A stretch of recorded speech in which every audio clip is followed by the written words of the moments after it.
Hi friends, welcome to our channel Guru Bannu universe. నేను ఈరోజు Telugu story చెప్తున్నాను. కుందేలుది కాకిది. ఒకరోజు కుందేలు ఉండేది.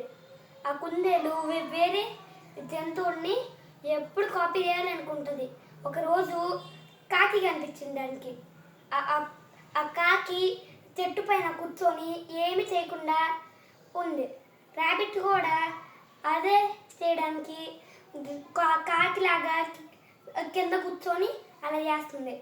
అప్పుడు నక్క వచ్చి కుందేలుని తినేసింది.